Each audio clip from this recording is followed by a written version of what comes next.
Verb यानी क्रिया। क्रिया वह शब्द है जो किसी व्यक्ति, वस्तु और स्थान के संबंध में कुछ बताते हुए काम करने या होने का प्रकट करे। ठीक है, यानी कि संसार में हम कुछ भी चीज करते हैं, खाते हैं, पीते हैं, नहाते हैं, चलते हैं, फिरते हैं, वो सब क्या है? वर्ब। काम करते हैं, क्रिया होती है। ठीक है, उदाहरण देखें। चेतना राइट्स ए लेटर। चेतना एक पत्र लिखती है। तो इसमें राइट्स क्या है? वर्ब है। Yashika played well. Sir spelling गलत हो रखी है। याशिका प्लेड वेल यानी कि याशिका अच्छा खेलती है। तो इसमें क्या काम कर रही है वो? वर्ब क्या है? Played. Okay. Chetana cleans the teeth. Chetana अपने दांत साफ करती है। हाँ। तो क्या कर रही है? क्लीन साफ। तो ये जो वर्ड है ये क्या है? वर्ब। इसमें इन वर्ड्स में कुछ न कुछ काम हो रहा है, यानी कि जो काम होता है वो क्या होती है? वर्ब होती है, क्रिया होती है। ठीक है, नेक्स्ट देखें एडवर्ब। एडवर्ब क्या होता है? क्रिया विशेषण। ठीक है, an adverb is a word that modifies except noun, pronoun और इंटरजेक्शन। ठीक है, यानी कि क्रिया विशेषण वह शब्द है जो संज्ञा, सर्वनाम और विस्मय सूचक शब्द को छोड़कर बाकी पार्ट्स ऑफ स्पीच की विशेषता प्रकट करता है। ठीक है, तो इसमें हमने तीन चीजों को छोड़ना है। किसको छोड़ना है? संज्ञा को, सर्वनाम को और विस्मय सूचक को। जितने भी पार्ट्स ऑफ स्पीच के वर्ड रह जाते हैं पार्ट्स, उनमें क्या यूज होगा? एडवर्ब किया जाता है। देखो उदाहरण देखें। Tashu speak gently. ठीक है, ताशु कैसे बोलती है? जेंटली, भद्रता से बोलती है। तो इसमें जेंटली क्या हो गया? एडवर्ब। ठीक है, बोलती है लेकिन कैसे बोलती है? जेंटली बोलती है, यानी कि जो उसकी क्रिया है उसकी विशेषता बताई है।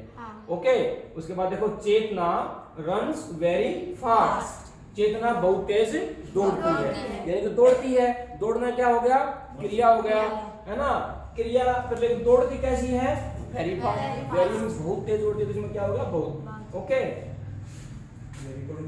The plane flew just over Yashika's head. जो प्लेन है वो कहाँ उड़ रहा है? याशिका के जस्ट सिर के ऊपर उड़ रहा है। उड़ तो रहा है लेकिन कहाँ उड़ रहा है?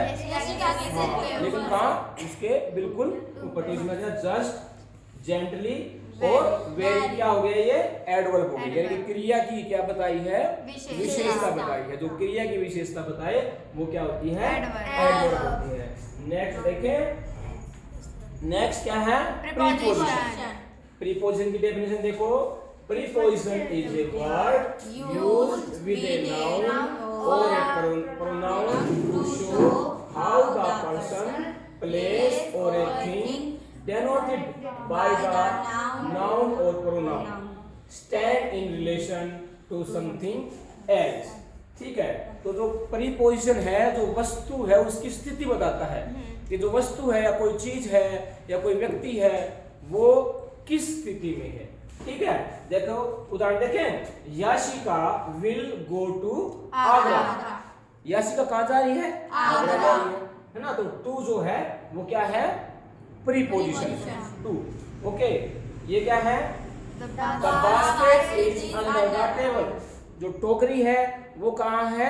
टेबल के, मेज के नीचे है। तो उसने जो बास्केट की स्थिति क्या बता दी? नीचे। तो इसमें प्रीपोजिशन क्या हो जाएगा? अंडर हो जाएगा। ओके, अगला देखो। Tashu rights on the black board. जो ताशु है वो कहाँ लिख रही है? ब्लैक बोर्ड पर। तो इसमें ऑन प्रीपोजिशन क्या हो जाएगा? ऑन। तो इसमें देखो पहले में क्या है? प्रीपोजिशन टू, दूसरे में क्या है? अंडर, और तीसरे में क्या है? ऑन। इन्होंने जो चीजें हैं उनकी स्थिति बताई है। ठीक है, जो प्लेस है उसकी स्थिति बताई है। तो जो किसी नाउन, प्रोनाउन वगैरह की स्थिति बताता है उसे क्या बोलते हैं? प्रीपोजिशन। पहले से जो स्थिति में हो उसकी डेफिनेशन देता है। ओके, नेक्स्ट देखो conjunction. A conjunction is a word used to join two words or sentence। यानी कि जो कंजक्शन को हिंदी में क्या बोलते हैं? संयोजन। संयोजक वह शब्द है, तो संयोजक वह शब्द है जो दो शब्दों व दो वाक्यों को जोड़ देता है। ठीक है, ये क्या है, मतलब कि सेंटेंस लिंकर भी बोल देते हैं, इनको जोड़ देता है। ठीक है, देखो Lakshita and Tanvi are friends, Lakshita और तन्वी मित्र हैं। ठीक है, तो इसमें क्या हो गया, कंजक्शन एंड हो गया, है ना। He came here but went away, वह यहाँ आया और परंतु परंतु चला गया। ठीक है, तो दो ही केम हियर, वह यहाँ आया, एक सेंटेंस वेंट अवे, चला गया। इन दोनों सेंटेंस को किसने जोड़ दिया, बट ने।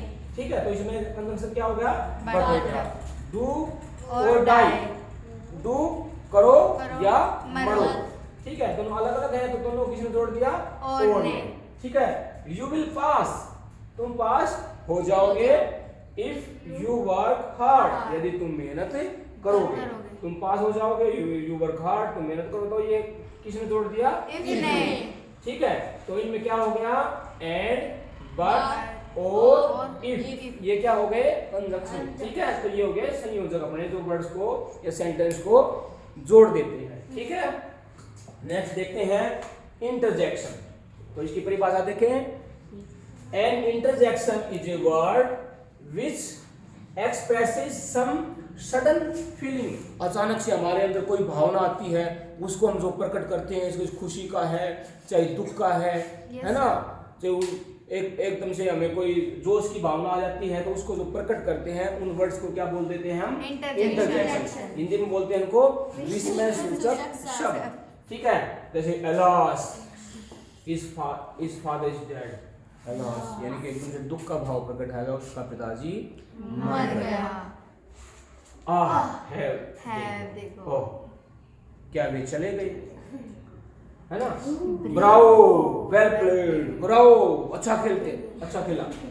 ठीक है, तो इस प्रकार से जो ये एकदम से फीलिंग आती है, उनको जो प्रकट करते हैं, उनको हम बोल देते हैं इंटरजेक्शन।